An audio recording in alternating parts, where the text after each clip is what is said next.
The chance to shape your future is here. Learn and connect with exciting new opportunities.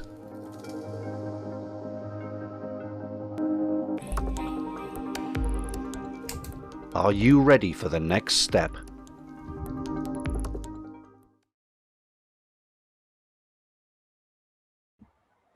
Hello, good afternoon, and welcome to Emerging Tech Fest and the session that we have this afternoon on what is emerging from your waste. My name is Emma McKenna. I'm a Knowledge Transfer Manager in Emerging Technologies and Industries at KTN, and I'll be chairing this session this afternoon.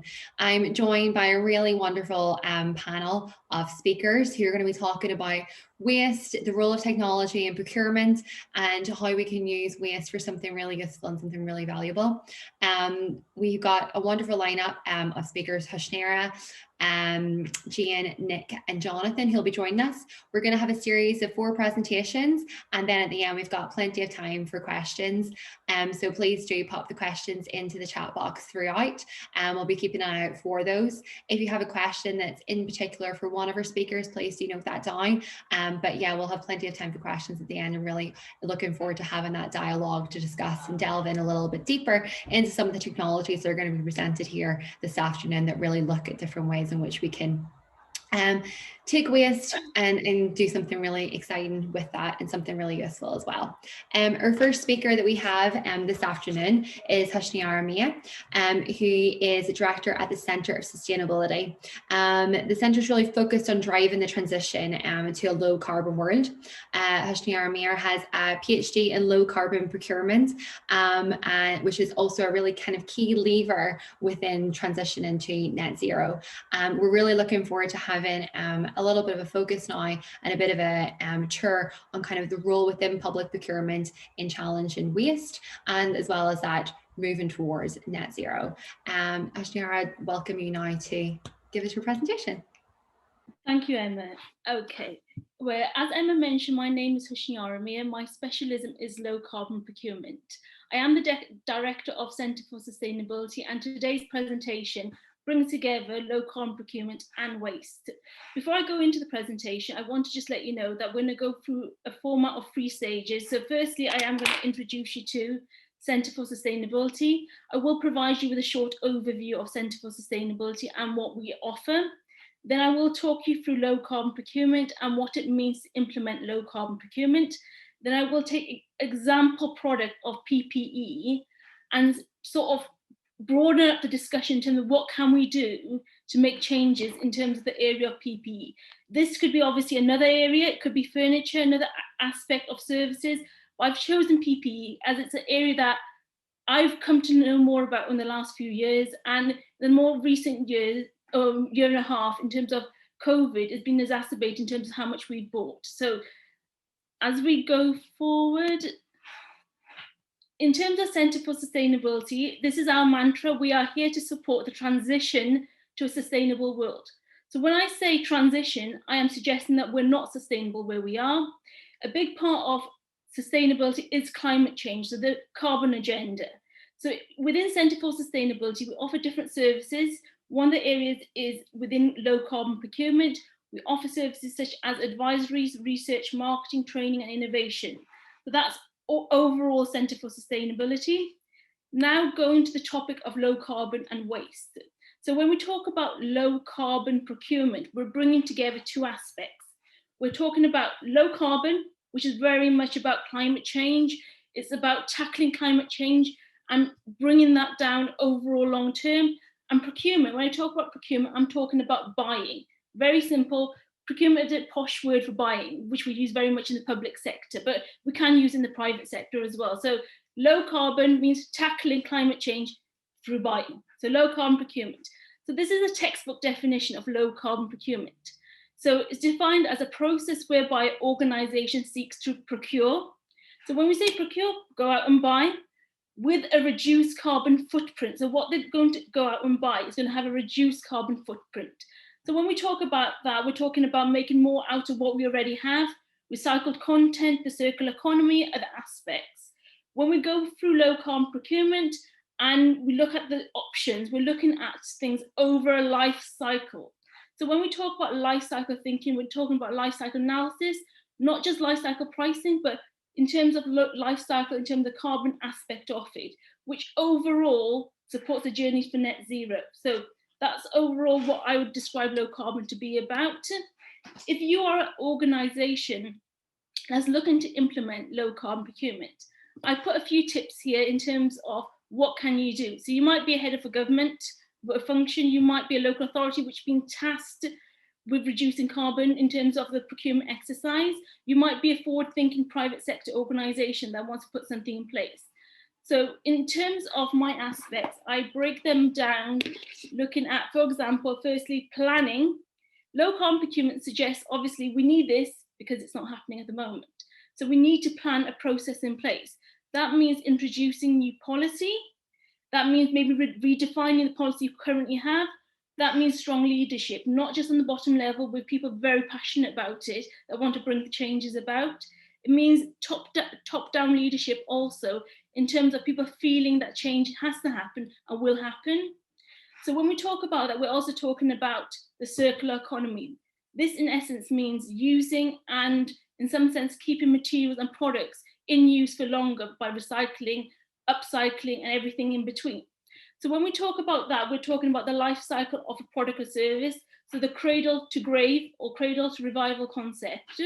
And within Wales, we have, for example, in the public sector, toolkits that support us to do this process.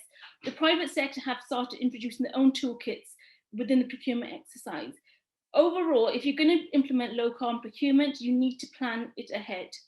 The next stage I talk about is market engagement. When we're talking about market engagement, in the public sector, it's very well structured. So when we talk about market engagement, it might be a formal process pre-market before you go out to ask to buy. You want to know if your supplier base can deliver. So this is when the buyer and the supplier will come together. In the private sector, it might be more informally when you have that conversation to see if your supplier base can actually deliver what you want. You may want, for example, 100% recycled content, and then the supplier base might turn around, it's not going to happen. So in that sense, it gives you an indication of where we are in terms of technology, in terms of innovation, and also capacity and capability overall. So after market engagement, you're able to build that product specification or service specification, or perhaps alter what you already have. You might have had your wish list. So when it comes to tendering in terms of the procurement process, at times what we do is we create this wish list of what I need within the product, what I would like. I want to make sure it's safe. I want to make sure we've ticked all these boxes. But at the same time, you might be also looking at carbon. So if you are looking at that, be very specific of what you're looking at. Carbon transpires in different ways. It could be upcycling products. So you might want to say to your actual suppliers, I'm willing to consider remanufactured furniture because that will support climate change in terms of fighting against it. I'm willing to consider 25% recycled content within the product that I want to buy from you. Be very specific. At times, this also means that you might not just be asking for percentages and specific criteria, but more specifically asking for certifications, which is like a credential. So you might say, can I have a Green Dragon Award from your organization to know that you are someone that lives within these remits and supports the circular economy and supports everything else we would like as well. So these are the kind of things to think about. But as we go forward, as mentioned, low carbon procurement is a new way of doing things. And if we're talking about new ways of doing things, there's a suggestion there of innovation. When we talk about innovation, it could be perhaps a product or service is already out there, maybe the product's there, but it doesn't have any recycled content. Maybe you could introduce new material as a supplier. Maybe it could be a new product altogether, a new process. Maybe you could upcycle furniture from the supply point of view. So what I would like to do is open up to suppliers and say, there is a grand challenge, there's an opportunity ahead for many people to make changes and in some sense enter into a new market or adaptive market in some sense. So this is where we're talking about recycling content, we're talking about waste. Less that goes to the landfill, the better in terms of climate change. But one advice I would give to organizations that want to enter into such markets, if you're supplying major organizations, for example, the NHS, local authority, it's great to have one or two widgets, for example, that do a fantastic job. But if you're going to supply major organization, you need to be able to scale up. And that's a major issue. When I've done work with the NHS in Wales, they've said we've seen some fantastic innovation, but when we talk about if we want to buy 5 million, the person can't scale up and it becomes an issue. So these are my top tips overall. If you're willing to go through the process of implementing low carbon procurement, or if you are a supplier in the process of low carbon procurement, things that you need to factor in are planning, market engagement, product service specification, and innovation. So as mentioned, the final part of this is going to take a product, and this is a slight frustration of mine, and I've been around NHS for a little while. And then last year, when we talked about PPE in the news, we talked about personal protective equipment. And with everything that happened with COVID, there's a whole aspect of buying them in mass. So the key aspect of personal protective equipment is that it's safe and it is protecting the person. So we use them in different settings. We've come to know more about them in, for example, the NHS. We use them in the construction setting. We use them on food assembly lines, making sandwiches. Some of it goes through the clinical waste process, some of it doesn't. But much of it is single use.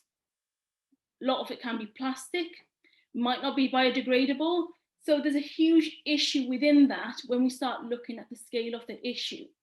So when we go to look at what happened last year, so this is the grand challenge that I want to open up to everyone. This is somewhere we're going to be also operating. Within the NHS, over an 8-month period, it's just astounding to see the numbers. So we've got just under 466 million items of PPE was bought and distributed. And I know the team quite well. I have been in the process of doing that. And at that time, it was a case of we need to get it in.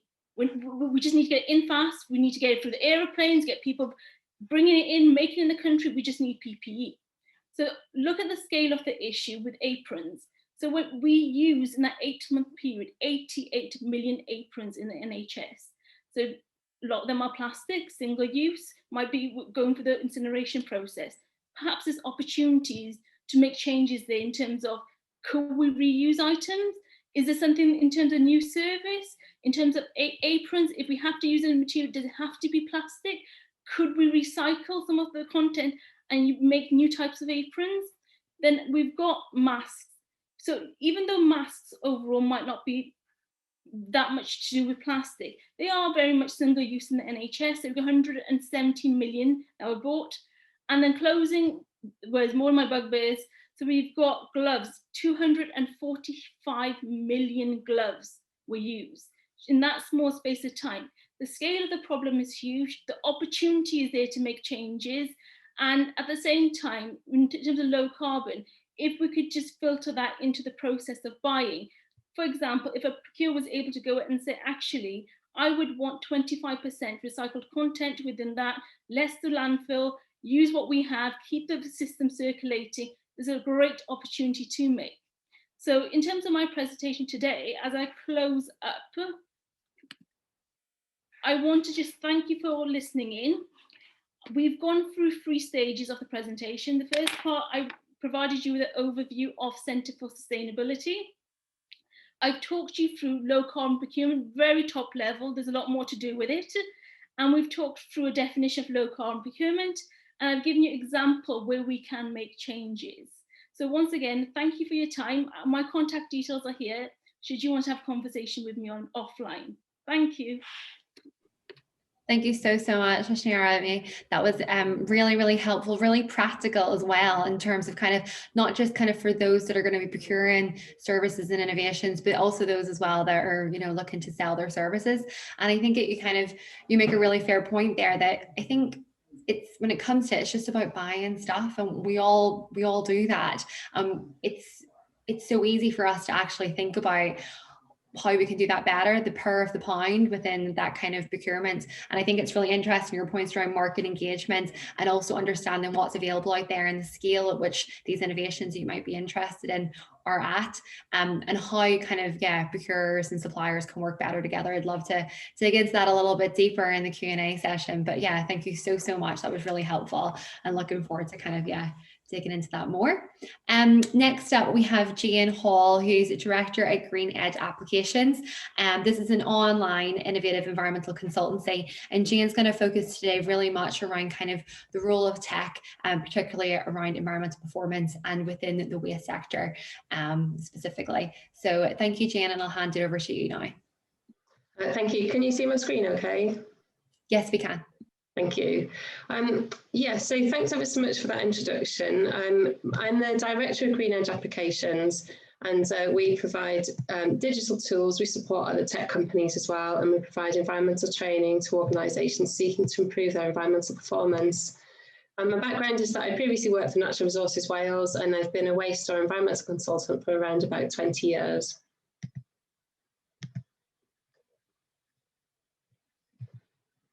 So my topic today is what's new in waste. Well, I've only got 10 minutes, so we won't be covering everything. But I just wanted to dive into what are the drivers for change. It's probably the most exciting time I've ever worked in this industry because of the engagement around waste, and particularly things like ocean plastics, thanks to David Attenborough.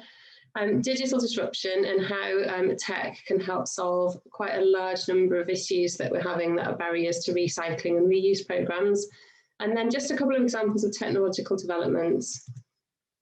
So drivers for change, this has been a huge shift change in the last few years, and we're really starting to look at waste not as waste, but as a resource that we need to keep in a circular economy for longer. There's been a huge amount of press surrounding the plastics problem. Around about 80% of the plastics ever produced is either in landfills, in the environment, or in the sea. And there's been some headlines recently about how Coca-Cola has been declared the world's worst polluter based on the litter found in the sea and on land. That's not to say that other organisations are off the hook either. I think that a lot of the producers of single-use plastics have really got a large problem on their hands. In terms of resource use, we need to push to make better use of our natural resources due to scarcity. And global warming, just to follow on from what Hushnira was saying, using recycled material results in lower carbon emissions than using raw materials. You can make significant improvements if materials are reused or recycled. So locally, the Welsh Government have made huge strides in waste management. They're third in the world for recycling, and they've achieved great things, and it's really something that the country has to be proud of. But now they've said that's not enough and we need to go beyond recycling. So they've already set an ambitious target that's been in place for some time now of achieving a 70% recycle rate by 2025. But beyond that, they're looking at zero waste by 2050. They're looking to reduce avoidable food waste by 50% by 2025. And the more recent proposals has been a consultation on the phase out of many single-use plastic items. So really looking much further up the waste hierarchy to reduce and reuse our natural resources. So why aren't we recycling and reusing things more than we are already? I think that a lot of organisations think that they've made great strides already, and they already reuse and recycle what they can. This is driven by things like zero to landfill and other corporate targets, and some waste are really difficult to recycle. Despite efforts by government, there's a number of regulatory barriers to inhibit change that can actually prevent the reuse of waste because of the amount of legislation that surrounds handling and moving waste materials. There's a lack of connectivity between waste producers and the waste industry, in that we don't really know what waste is out there and what recycler is available, which makes this data gap means that it's extremely difficult to find reuse and recycling opportunities. There's also the fear of change, particularly in the last just over a year since the COVID outbreak. And really, waste management is business critical. And right now, there wasn't really an appetite for change. Change is difficult and it presents risks. Digital disruption of the waste industry can go quite a long way in trying to break down some of those barriers, particularly those surrounding working out what waste we've got out there and what we can do with it. There's all sorts of developments in recent years, smart bins that can tell you how much is in the bin and when it needs emptying, so that collections aren't on a timed basis, but trucks are only coming to empty bins when they're ready to be emptied. Some can even sort different waste types, and they can use image recognition to actually sort waste within the bins by their material types. Those sorts of technologies can be connected to the collection vehicles and optimize routing, which not only helps logistics and save money, but also can reduce the carbon costs associated with transport of waste. Waste tracking is a huge thing at the moment, and there's been great developments made. I'm going to come on to a case study about that, but larger organisations are starting to carry out extensive waste tracking projects so that they can work out exactly where their the end fates of the waste and where the waste ends up, largely with the view to avoiding ending up in a country that perhaps can't manage the waste in the way that we would want to over here. There's some really good examples of predictive waste collections. So mining data, as in data mining, from construction projects means that you can actually predict when wastes are likely to arise. And this means that you can organise then an efficient and effective service rather than timed collections of waste. But that can also feed into wider project management in terms of managing waste disposal costs and making sure that you've got a ready circular opportunity to do something with that waste when you know that it's going to arise. There's a whole bunch of waste apps become available to deal with minor, niche little aspects of waste or local aspects. For example, the Vale of Glamorgan used Apora to book waste into recycling centres for drop-offs to manage the large increase in waste deposits during the COVID outbreak. Wales Recycles provides a huge amount of support for what you can do with your own household waste.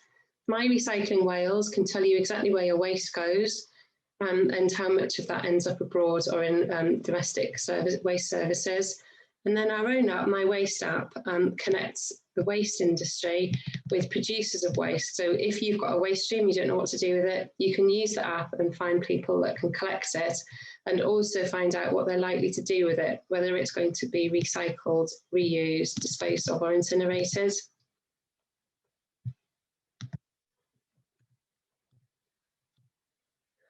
Just to move on to some examples relating to digitisation of the waste industry.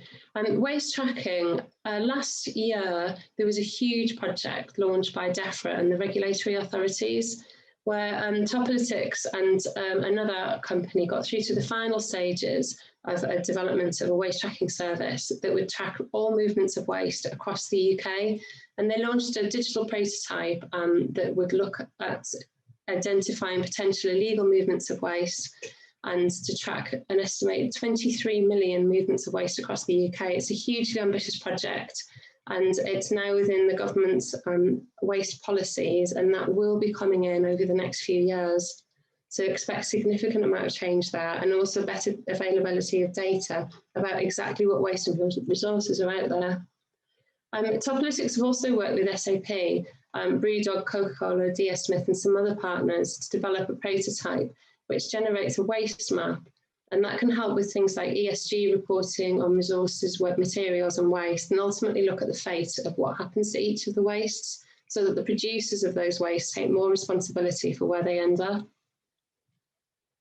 My Waste app, as I mentioned earlier, provides an output on what happens to your waste. So if you know what waste type it is, you can put it into the app and it simply comes up with a list of companies and exactly what they do with those wastes. So it shows whether or not the waste is recycled and what the minimum collection tonnages are.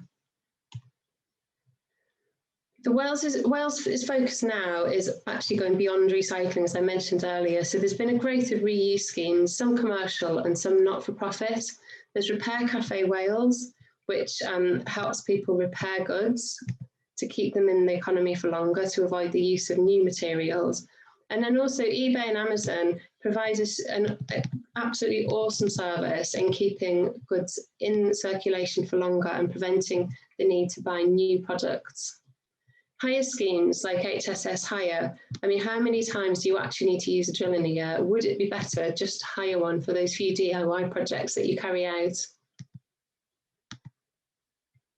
Just to touch on emerging waste technologies, some of the projects that we're working on at the moment involve chemical recycling or use of pyrolysis and gasification in order to produce fuels, so recovery operations. And these focus on the very difficult to use recyclate, so things with heavy contamination or multiple laminated layers that are very difficult to remake into new products. And both technologies take the waste materials back to their kind of raw hydrocarbon form, and then they can either be recycled back into plastic products or processed to make liquid fuels. And the UK is becoming a leader with a strong reputation for these types of technologies. So in summary, there's new technologies available to address the plastics problem. There's certainly new opportunities to address that, and that data and analytics software provide many of the answers to break down barriers to increase reuse and recycling. It needs increased adoption, reduce the fear of taking on new technologies, and we need improved data sources. So that concludes my presentation, Emma. Hand back to you. Great. Thank you so much, Jane. That was really, really great. And it was really great to kind of see, I suppose, the starting point from where those aims and objectives are for the Welsh Government in particular, and kind of how different, how data can really play a role, I think. I think waste is often seen as quite a dirty industry, but actually it's not. We need to think about waste differently, and how, you know, what ends up in those streams is actually resources. We need to find better uses for them and to be able to find more value from that. So it's really, really interesting to have a look at that and the different types of technologies that enable businesses, but also citizens as well, to take more kind of responsibility and take action around that particular problem. So yeah, thank you so much. I'm looking forward to diving into that a little bit later. Please do, I know we've got some questions coming through already, and please do keep them coming through, and we'll be able to address those in just a short while after our next two presentations. Next up, we have Nick Royal. Nick is a commercial manager at Ricardo. He joined there in 2016, and he ensures the team really think about kind of, I suppose, the research programs are designed with the strategic objectives of the business and the business partners in mind, and very much focused on kind of creating a world that's fit for the future. And Nick's going to really focus today really kind of around how we can make use of some of I suppose different types of waste that we wouldn't have really thought of before. So I'll hand it over to you, Nick, for your presentation. Thanks very much, Emma. I appreciate the introduction. Can I just check my slides are sharing? They are. They are. Thank you very much. Lovely. Okay, so thanks very much, first of all, to our hosts at the KTN, and to Emma and to Eileen for getting all of this together. So what we're going to have a run through today, as it says on the screen, is a quick look at Ricardo's current projects around waste to power. By way of introduction, my name is Nick Royal. I'm the commercial manager within Ricardo's R&D department. What does that actually mean, though? I work alongside our senior technologists, and my role is to sort of build consensus and collaboration around emerging technologies which address our strategic priorities. So a number of different examples which we'll touch on very lightly through here, but we're going to focus on waste to power, which is perhaps not waste to power as some on the call might have anticipated it. We're actually looking at the upcycling of fugitive methane, or fugitive biomethane, I should say, in our approach. But before I push on to that, I'm going to quickly give an overview of Ricardo and what we do. So Ricardo are a global engineering, technology, environmental and strategic consultancy business. We're international, and as Emma has pointed out, our role and our objective is to create a world fit for the future. But what does that actually mean? In order to achieve that, we've got a number of these different challenges which we're seeking to address. I think decarbonisation and emissions reduction are very often seen as one and the same thing, but in our view, they are not. You can achieve one without achieving the other. And in order to achieve those things, we need to actually do those in parallel with addressing commercial business models, changing societal norms and expectations, and dealing with uncertainty around technology. We need the general public and commerce to become comfortable with looking at these different approaches. And the approaches that we choose to take are system views. So we're really focused within the R&D team on system problems and system solutions. And those could be anywhere across the transport and environment sphere. We have a number of divisions across transportation, addressing rail, automotive, but also an energy and environment division, and consultation around the rail business as well. So to push on to waste to power, how did we start working around waste to power and looking at the upcycling of fugitive biomethane? It actually all stems from the question, how might we take energy from sunlight, capture it, store it, and then usefully deploy it for propulsion, or sunlight to traction, as it could also be known. Now, here's the existing system that we all know and recognize and has been incumbent for the last century. We have an energy source, the sun, and we have an energy capture device in terms of organic matter, plants and life. And that's broken down and it produced fossil fuels, but the production times were rather high, i.e. millennia. So we then pull that from the energy store and we process it and run it through our network in order to then produce a fuel which is useful to our energy consumers. But the problem with that system, as we all know, is that it emits CO2 to atmosphere, which was previously locked in the ground. So it was a great big carbon sink, and that's what we need to stop doing. And of course, there have been other challenges associated with the combustion of these fuels. So what other approaches might we take? I think before we decide what other approaches we're going to take, we need to understand what do those approaches need to fulfill. And it's not just achieving a reduced environmental impact. As I've touched on, they need to be satisfactory in terms of human health. So tick both of those boxes for some systems, but they also need to be economically acceptable. And I think an interesting example where we're starting to see the balance shift and tick all three of these boxes is around electrification of passenger cars. And I think it was Finland that recently announced that over half the new vehicles sold were electric. And the reason for that was because they'd managed to solve this third part of the puzzle, which is making it economically adoptable and economically attractive, even for both consumers and also business. So when we look at alternative energy systems, we must tick all of those boxes. And here are some options that are already being pursued. Again, the sunlight comes from the sun, and we can capture it maybe through photovoltaic systems and store it in a battery prior to putting it in our car, or store it somehow and get it into the car, and then we can drive with it. Great. Alternatively, we might harness that sunlight once it's heated up the atmosphere and driven our weather systems to produce wind, which would run through the same process, or we can electrolyze hydrogen fuel, which is certainly attractive when you start looking at larger vehicles, buses and heavy goods vehicles and that kind of thing. Those systems satisfy a number of those three criteria, but there's one thing that's happening in parallel with these systems working, and that is there's an awful lot of methane from the environment which is escaping to atmosphere. Now, you might say, who cares, that's another problem. But actually, if you look at the whole problem, can we solve both in one go?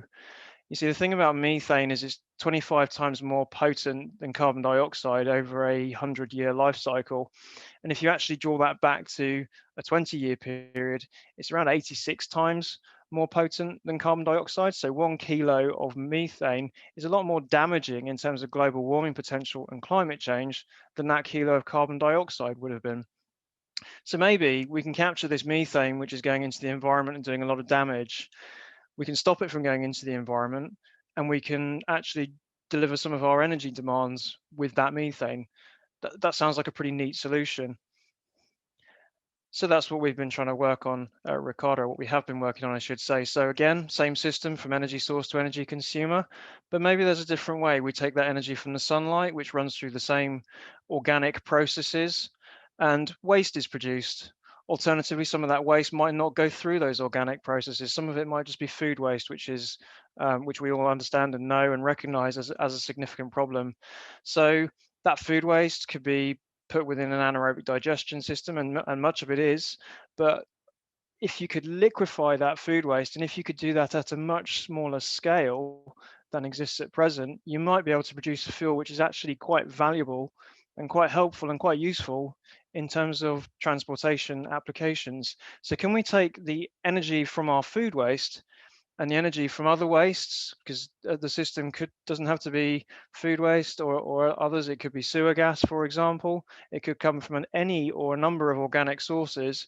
If we can purify it, liquefy it, store it, and do all of that safely, then we can hopefully tick all of those boxes of being good for human health, addressing environmental impacts, and build an economic model where the producers of the waste can directly benefit from the value of that fuel.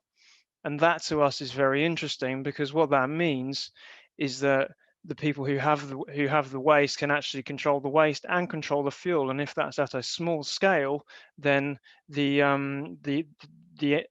energy is democratized across the population. So you don't have to have a huge amount of waste that you move to a central location, and you don't have to ship that waste around.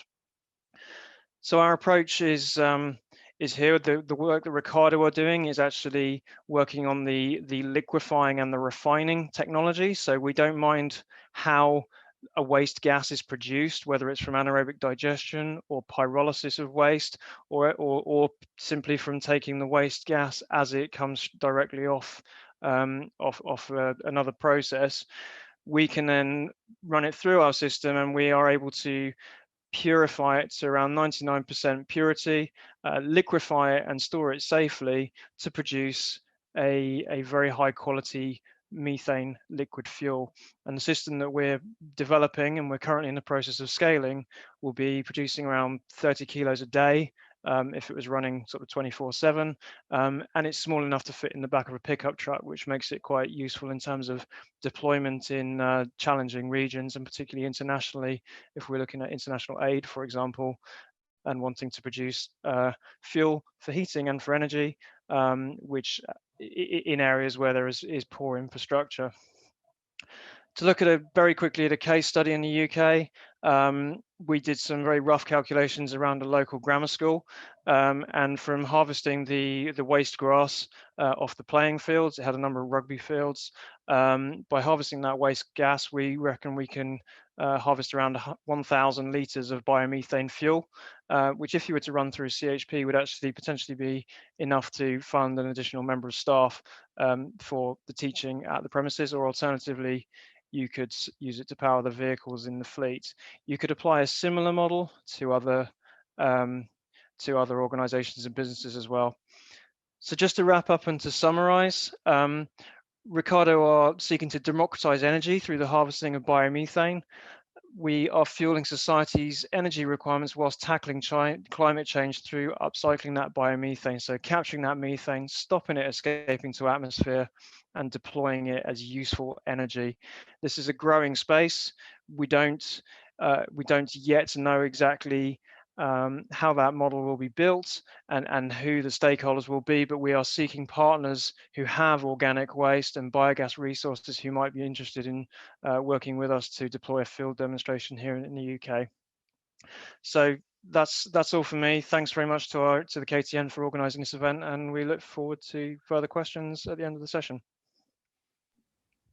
Thanks so much, Nick. That was really, really interesting. It was kind of great to kind of go through the whole process there of, kind of, I suppose, inspiration to the actual technology and envision how that could be used in various different situations and scenarios. And I definitely know that my head was buzzing with different ideas. And I think it's a really, really great example of how you can take something that's quite challenging, a challenging waste, and use that to think about a more distributed and decentralized energy system, which is kind of, I suppose, where we're moving to in the future, particularly with the focus on net zero and the targets we have within that for 2050. So really looking forward to delving into that a little bit deeper. I think there's a lot of questions around, potential business model and also kind of the scalability of the solution, but very, really interesting. So thank you so much. Next up, our last but not least, our final speaker, another really, really interesting presentation coming up this afternoon. And we are joined for this presentation by Jonathan, who is the founder and MD of Penotech. And they are very much focused on sustainable tech that can be used to develop industrial biotechnology services. And this presentation is very much going to look at food waste. So Jonathan, I will hand it over to you now, if you're ready. Thank you ever so much, Emma. Yes, it's Jonathan Hughes here from Penotech. We're a micro business based in Northwest Wales. And what I'd like to speak about today is a little bit of the story of what we've been involved with in the last 5 or 6 years in upcycling food manufacturing byproducts. We don't like to call them waste, we call them byproducts, particularly aimed at products that have an environmental, a health or social well-being benefit. And I'm going to give you some examples in the presentation of some of the products that we've produced from these food manufacturing byproduct streams, particularly focusing on chitins and chitosans, which are wonderful fibers that are present in all kinds of food materials. And specifically talking here about food manufacturing byproducts, because they're relatively uniform and consistent, and therefore a good feedstock for further conversion and upcycling.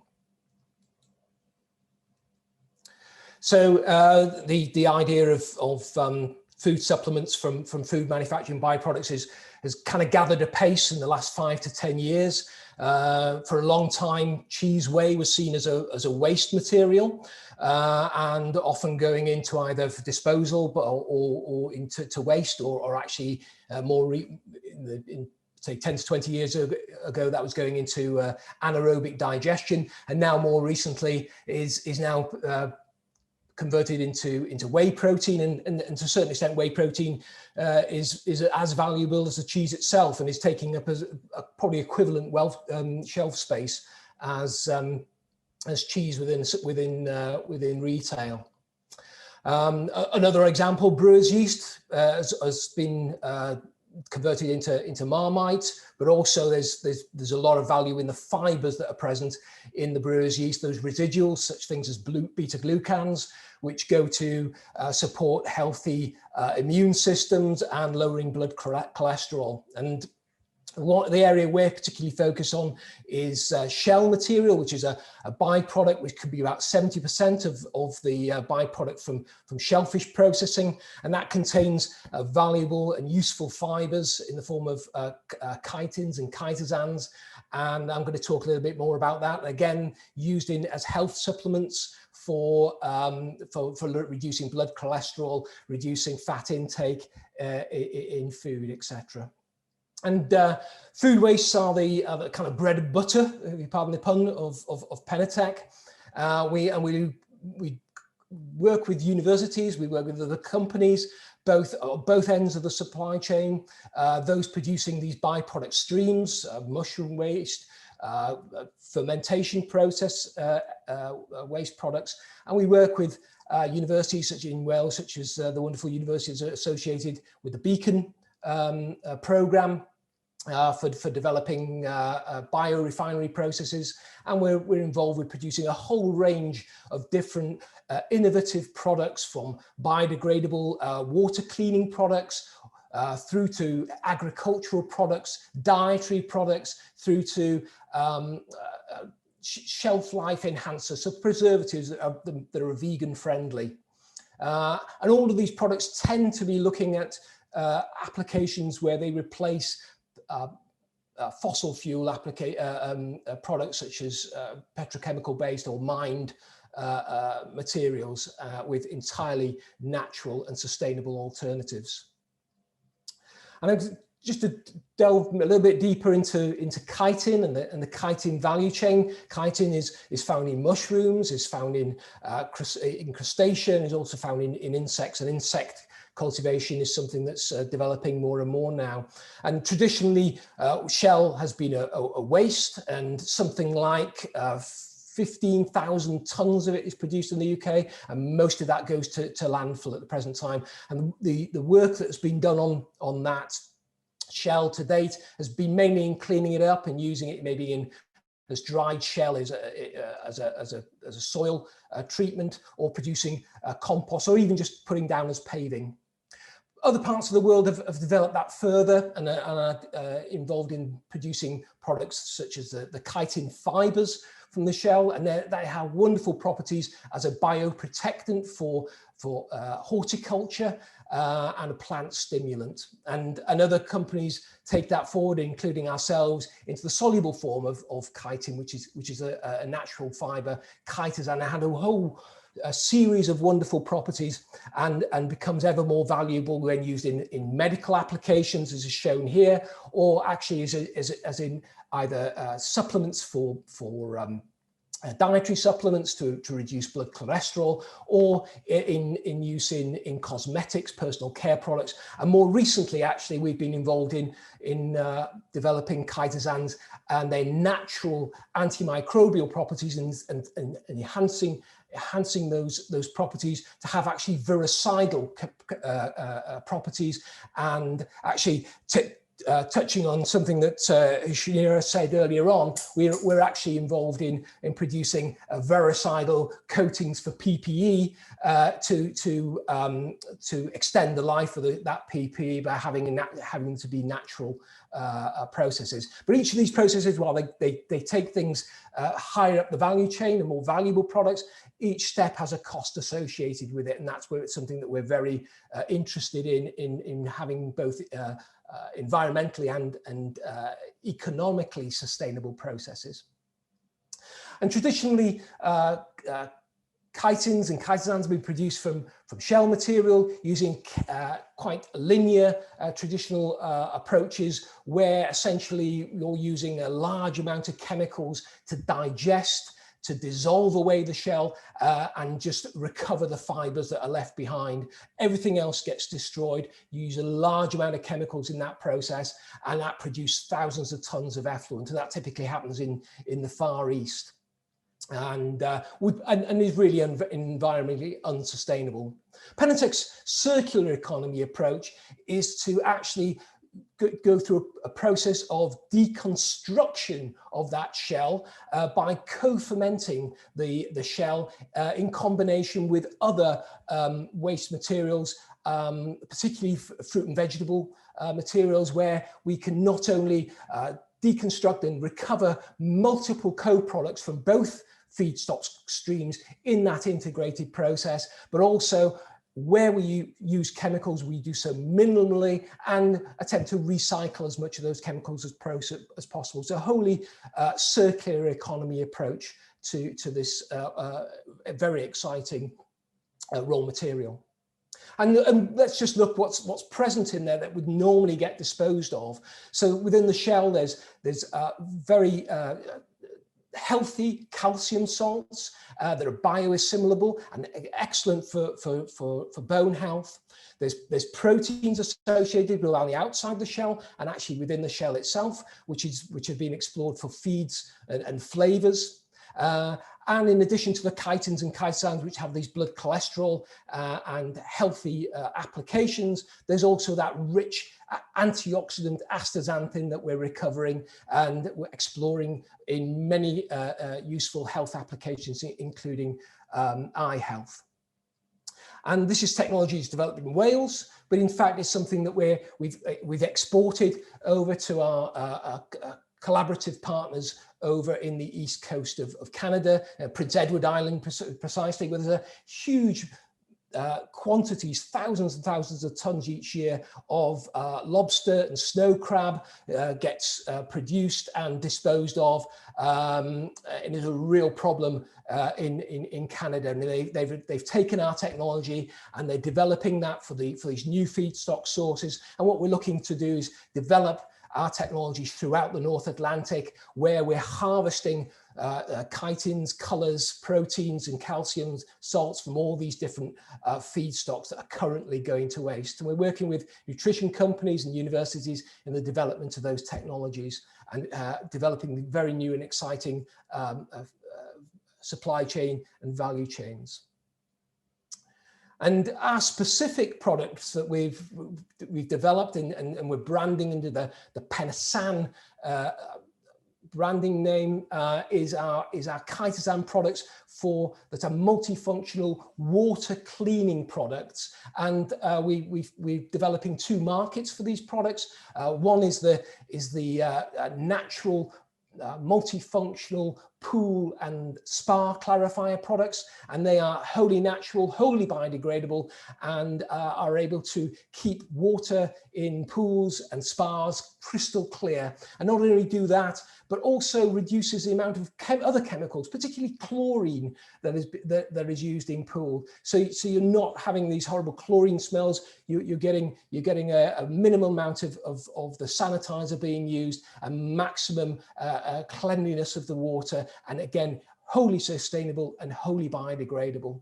And one of the more exciting areas that we're involved in is the production of chitosans for use in industrial wastewater cleanup. And again, we're replacing synthetic chemicals and petrochemical based solid liquid separation aids that remove some of the dirt from these areas. And we're working with particularly food manufacturers that want to try and recover some of the nutrients and value that's present in the waste streams that they produce. And we have a range in what we call the Floxan range of chitosans that we're using in these food areas. And that's a very exciting area of development. And just to illustrate to you how this can be used, with the support of CFAS and working with fishery processors, we're taking the wastewater, the wash down from fishery processing, and treating that with our chitosan natural flocculant, which gathers up the oils, the fishes, the proteins, etc., from the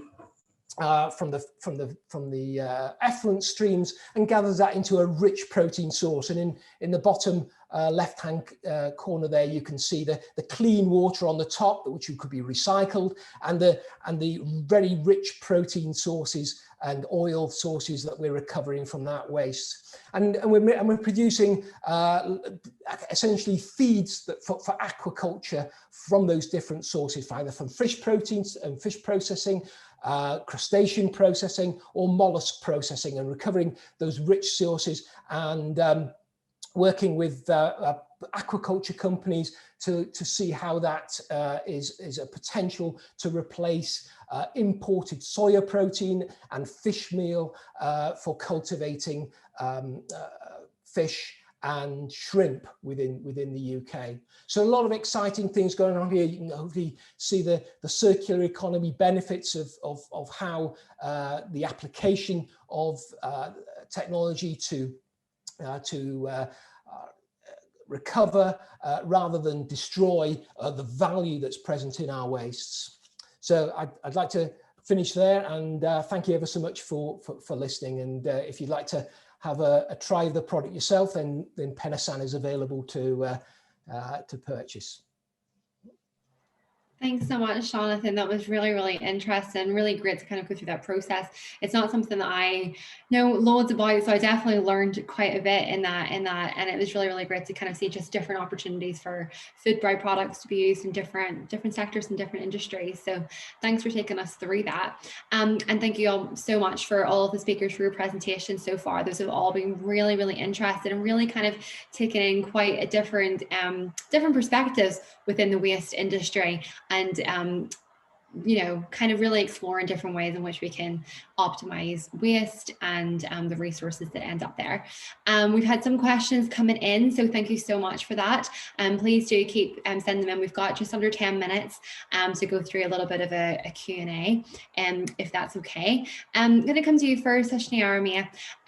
You took us through a really kind of clear step-by-step process and kind of guide for kind of how we should really approach low carbon procurement, and made it sound really straightforward and simple, but I know in reality that's really not the case. So is there any kind of key challenges that you think arise when low carbon procurement is being implemented, and how you might be able to tackle those?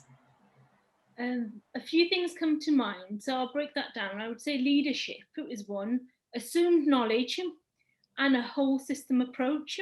So if we take leadership, at times it's quite passionate people that are in place, for example, public organisations or organisations, quite forward thinking, pushing it through. But really, we need leadership on all levels. Leadership is a concept, and it shouldn't just be down to the individuals.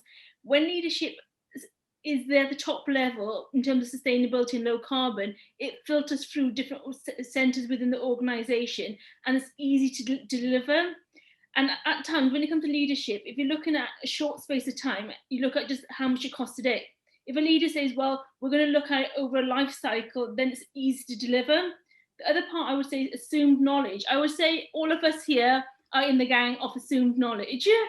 So when you're in the gang, you know the terms. So for example, we use the term circular economy. I know what that means.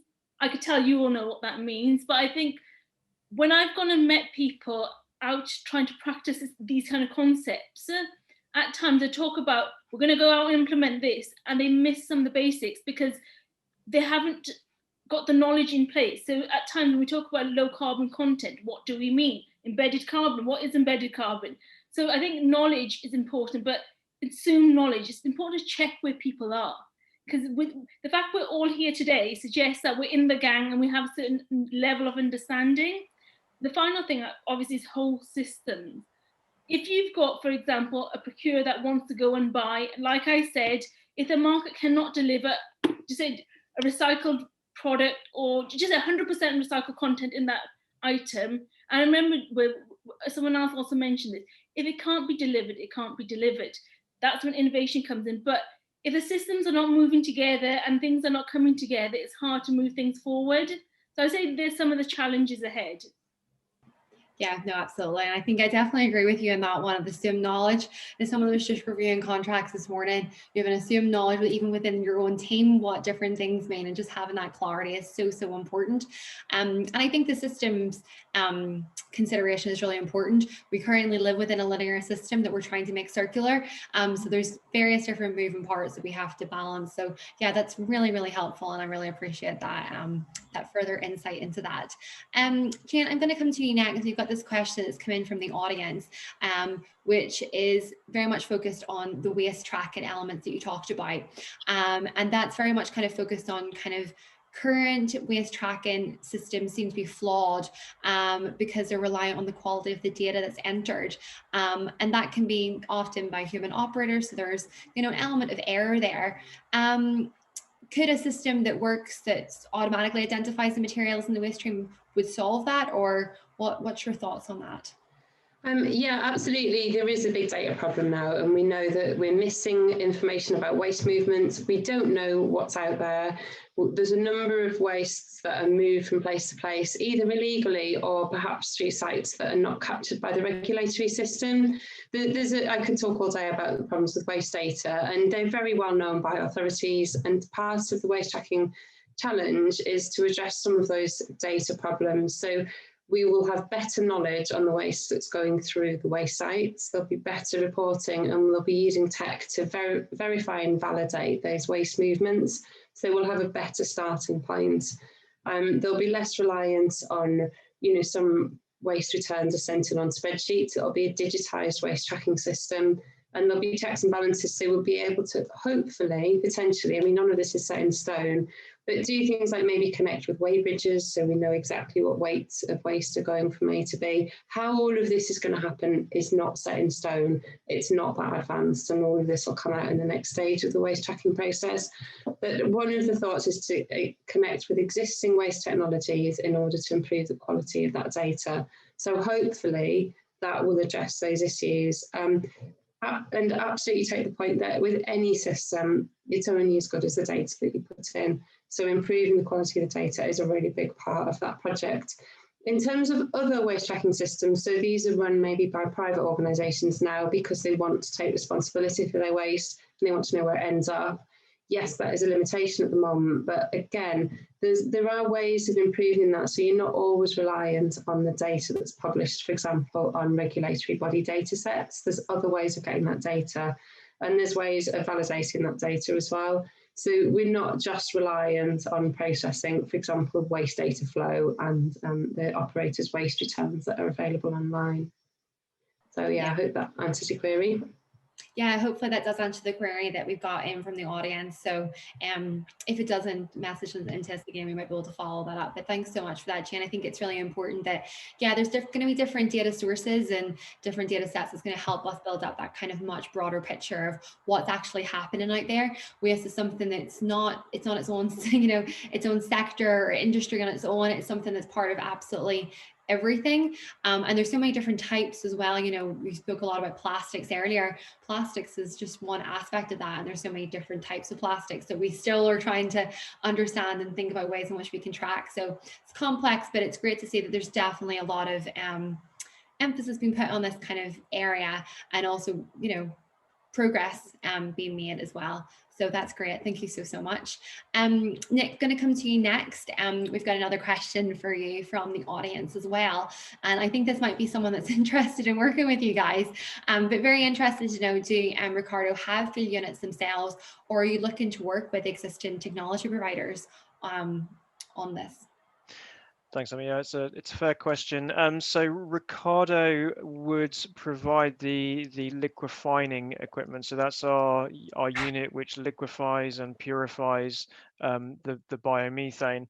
What we are seeking from a partner is partners who have a feed of waste gas, wherever that may come from. So it may come off an existing AD plant which has an excess of gas. It may come from a pyrolysis unit. It may just come from a vent on a landfill site, for example. So we are looking for a real world supply of waste gas which we can tap into and run our liquefining plant off. So that's really the ask. If you have one or know someone, then do please reach out. Contact details all shared in the presentation. Great, thanks, Nick. Yeah, so lots of different examples there of who might be suitable. So if this does sound like you, please do get into contact with Nick. It'd be great to kind of see, hopefully, something coming out of the back of this panel conversation today in session that leads to a real life pilot in place. And just kind of one last question then, I think is all we've got time for, is for you, Jonathan. You spoke about kind of, you know, your micro business here that's, you know, part of this panel today, and operating in a very kind of large space around kind of waste byproducts. Is there any kind of tips or guidance or, you know, knowledge that you've learned through navigating within this particular industry that you think would be useful to share to any other micro businesses out there that are active in this space? I think timing is everything. Some of the resonance topics that have come through today are resonating with me. Is that we began some 8 years ago, and it was quite difficult to have that discussion with food manufacturers that were generating these waste materials. The environment is now completely changed, so we're actively sought out by organizations looking to get value from their waste. So I think having a value proposition that is understandable to clients and an understanding of their needs is very important, and being able to take the time to educate them about the possibility that is out there. I mean, a lot of industries are absolutely focused and are excellent at what they do in producing the particular food products that they produce, but have no concept of the diverse industries that their byproducts can go into. So having the time to explain that actually some of the byproducts that you might be producing from a food producing might go into cosmetics, for instance, and being able to network and collaborate with other companies and build those value chains is very, very important, to be able to bring those solutions to them, because seeing is believing, and this is why having some products on the market as we do is very important. Yeah, absolutely. And I think that's actually a really nice note to end on, because it kind of brings us back full circle, doesn't it, to what we're here from the very first presentation from Husni Aramir around kind of that really important of kind of market engagement from kind of procurers to suppliers, but like yourself within the industry with other people that you can work with as well. It's really, really key to be able to kind of explore all of these options. We can't, you know, solve all of our challenges on our own. It's really important, and collaboration is really, really key. And it's something we we really feel passionately about as well at KTN. You know, we're very much kind of focused on connecting for positive change. And so it's great to be able to see that as something that's shared with amongst all of the panelists and speakers here today. So I just want to say thank you very, very much to all of our speakers. We have sadly run out of time. I think we could sit here and chat and all afternoon around kind of the various topics, but I want to thank each of the speakers very, very much for coming today and exploring with us the different challenges and opportunities that arise from waste and addressing the needs for really, I suppose, complete systems solutions that consider waste implications during initial procurement, through recycling and repurposing, and looking at kind of, I suppose, the different enabling technologies that can help solve that as well. So thank you so much for your inputs and your sharing your insights, and thank you so much to the audience for joining us as well this afternoon and for your great questions. I hope you enjoy the rest of the Emerging Tech Fest, which is on for the next couple of days. And thanks for having us. Take care.